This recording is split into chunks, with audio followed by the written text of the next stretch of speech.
Thank you, thank you. I'm founder, CEO of Flatfile. For context, Flatfile is building AI agents for enterprises that allow companies to prepare data, clean up data, relatively sensitive environments. And I wanted to do this talk today for two reasons. One is, as we've been selling into this environment, we've had to guide a lot of our customers through thinking about how to deploy agents in highly sensitive environments and in large workforces. Secondly, as a founder of a growth stage company, I'm obsessed with trying to figure out how to violate the laws of physics that affect scale of any sort. And this talk is going to cover a bit of what we've been learning on that. I think generally, solving these problems with AI is incredibly nascent, right? Like every piece of advice you get has not stood the test of time, and this also has not. But these are the things that we are learning, and I think they might be relevant to some of you. So I want to start with a very, a point that we've been coming to realize a lot more and more and more. And that is, the first reactions most people are getting with AI is, hey, this is going to improve things, right? This is going to augment our team. It's going to sort of make us better at these things. It is not just that. It is truly much more of a reset. And I'll give you a couple examples here. Think about the orthodoxies that we've come to accept in B2B SaaS, right? Let's just take sales, right? If you want to scale a sales-led enterprise B2B SaaS company and you went to your board and you're like, hey, I want to 10x my company this year. They'd be like, okay, let's see a plan that makes that work. And you start putting it on paper and you're like, okay, well, my reps have $1 million quota. The ramp is about 3 to 6 months if we're lucky. They do about 70 to 80% attainment. You start trying to build a model that 10x's and you realize you don't have enough money in the bank to hire enough salespeople to actually grow. That's just a lot. Like you can't escape it, right? Like what are you going to do? You grow slower, you figure some other strategy out. And there are a lot of these things that have come to govern just the economics of almost everything we do. But if you think back to, let's say, 15 years ago, the cost of launching a single rocket into space was $1.5 billion. Now you can launch 20 rockets for that price, and those rockets can carry 10 times as much. And when you shift the economics of something that substantially, something very interesting happens, right? We start being able to do things that historically weren't possible. We're not just launching rockets faster and better. We now have space internet, right? That could not actually happen if the economics were different. And there's a lot of things that we're going to be able to do in software and in SaaS that have a very similar effect, right? The economics are shifting. New things become possible that weren't before. We're not just doing the same old thing better. We're actually breaking down like entirely new possibilities, entirely new go-to-market strategies. So I want to talk through, though, a few paradigms that are emerging in AI that I think need to be evaluated with a critical eye. The first one is this. I think this is the most sinister of all because it sounds good. It feels good to talk up to your team about this. Right? You say, hey, use AI. It's going to make you more effective. It's going to improve your output. Hey, don't worry. AI isn't going to take your job. It's going to make you better at what you do. Or the one that we are seeing a lot of right now, like AI isn't going to take your job. Someone using AI better than you will. Both of these are based in this idea that AI increases the economic output of a person, but the job of that person doesn't change. The job description doesn't change. Right? Still an engineer writing code, just more code, right? Still a content marketer creating clickbait, just more clickbait. And we go, okay, cool, we can now get more of the same output. The second thing that's happening, and if you've logged onto Wi-Fi, you might have been hit in the face with this. Oh, my other slide isn't in here. All right, I'm gonna talk this one. Is this idea of replacement, right? So we put a human face mask on top of a robot, and we call it an AI SDR, or an AI engineer. We try to shove a robot into a human-shaped suit. That's not actually the right way to approach things either. And if any of you have actually tried to deploy any of these technologies, you know exactly what I'm talking about. AI does not have the same strengths and weaknesses that people do.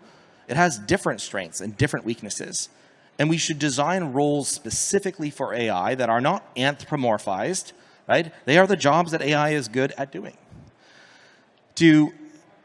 describe the approach that has started working for us, where we've seen 10 to 100x improvements in output, right? These are not just augmentations. They're not replacements. There's another thing you can do, and it requires a lot more of an uncomfortable approach to organizational design. And its idea is predicated on how we design accountability in a business, right? When you design a human role, you design responsibilities around a peak of proficiency, right? There's something someone's really good at, and then there's diminishing returns the further away from that you get. So we design roles around that, right? We have salespeople, we have engineers, we have content marketers, et cetera. With AI, however, you have a very different problem, right? AI brings a large number of points of efficiency.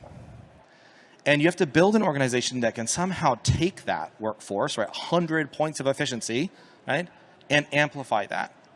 And that's when we see people producing insane outputs. They're people who are, where the paradigm has been switched upside down, right? Instead of AI amplifying the person, right, the person is amplifying the results of AI. They're directing it.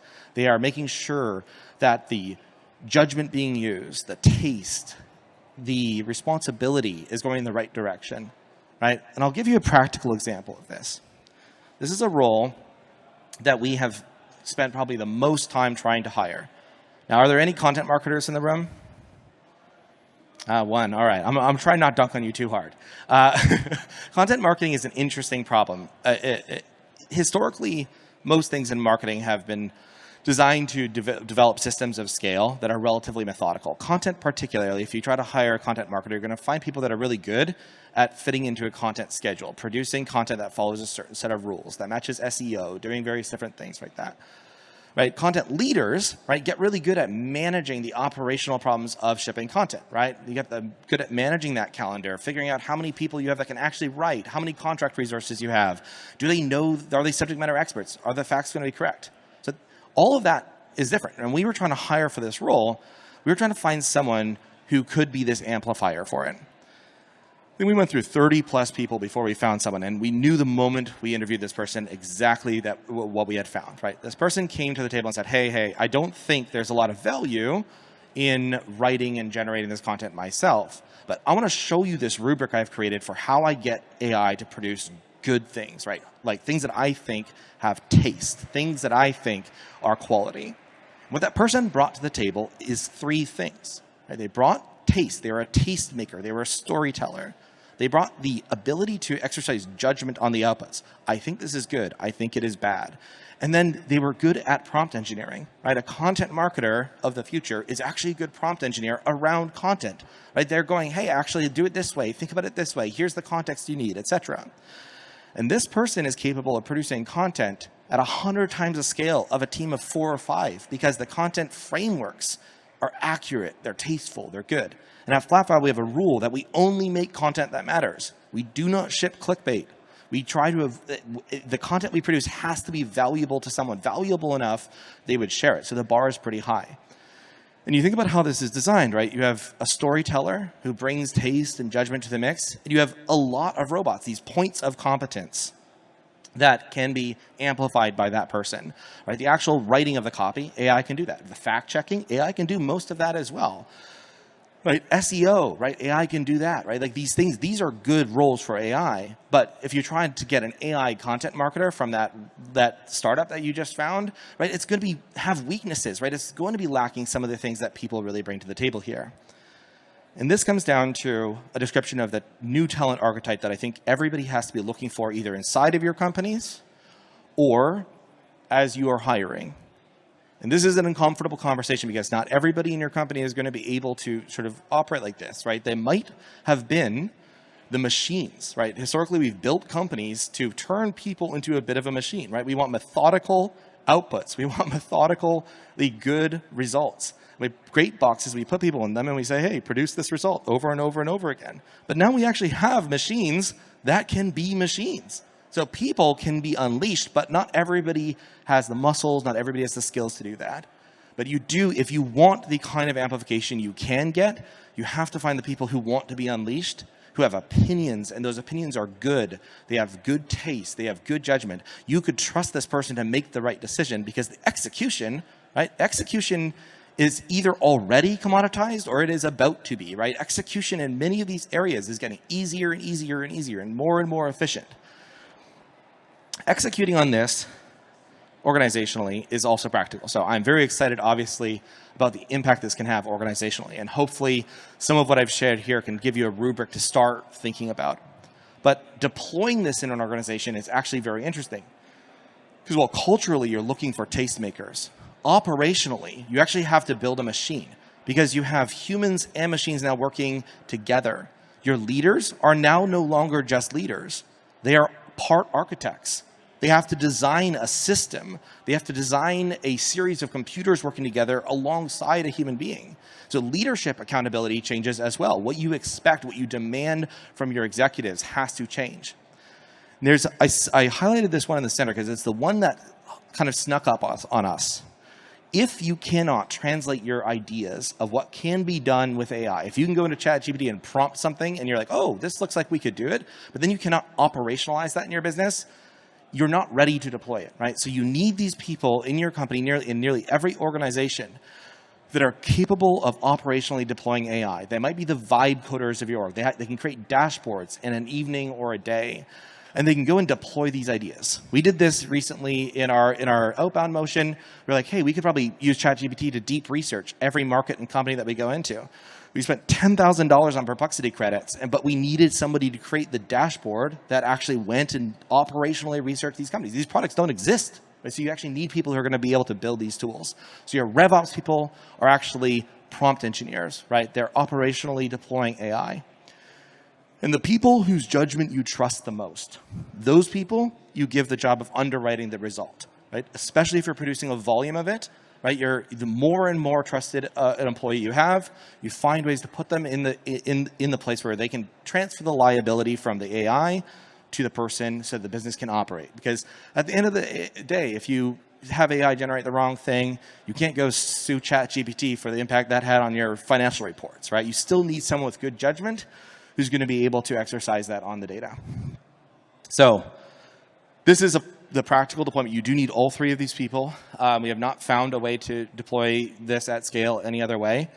And this one in the center is probably the hardest one to find and the most in demand right now. But if you are someone who's a vibe coder, but like not launching a startup, go start doing this in your company. Build internal tools day after day that just optimize these processes away.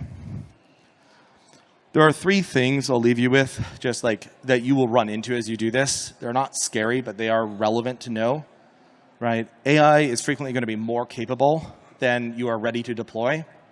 It's not a bad thing. It's almost always going to be moving faster, at least for the next probably 5 or 10 years. But understand how you deploy it matters, right? Can you operationalize this? Is it just because it's possible doesn't mean it can be operationalized?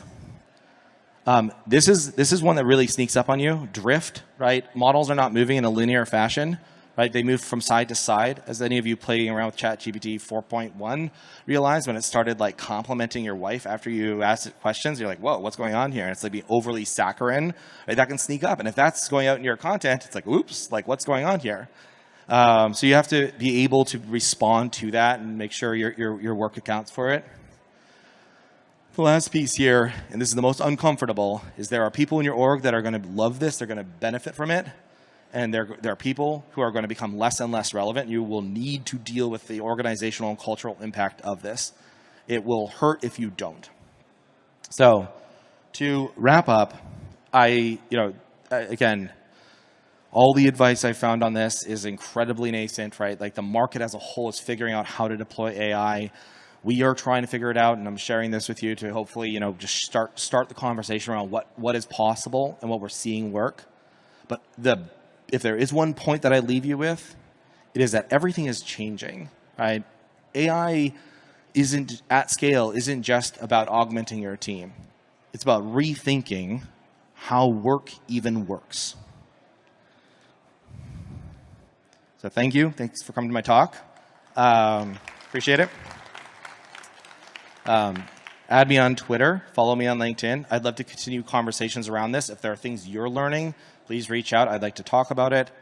And we do have a booth over in the main area. You can see it on the banners. You can come over and say hi. I'll be there all afternoon. And if you just want to talk about deploying agents, we're here to chat. Thank you.